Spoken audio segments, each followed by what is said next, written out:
Amazing. All right, our crostini's here. Oh, I love a crostini, a little bite, a little toast, a little snack. Yes, so we have our pieces of bread here. You want to get it onto a baking sheet, brush with a little bit of oil, and then you pop these into the oven to get a little toasty, probably about 10 minutes.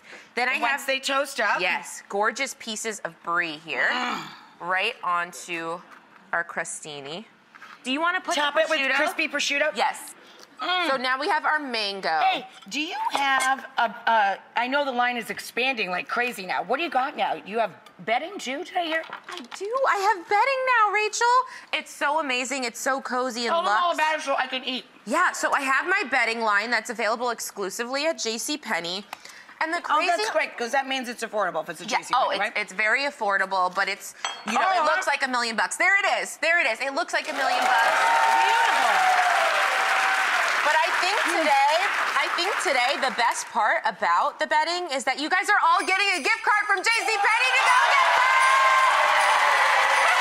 All right. I'm eating this before it even gets the mango on it. I got so excited I started stealing her crostini before it even got mango on it. All right, lime juice. Lime juice on the mango. Yep. A little honey. Squeeze a little bear's belly. Little honey. Here you go, Mr. Bear. There we go. Little black pepper. Oh, black pepper. Oh, I like black pepper. And some mint.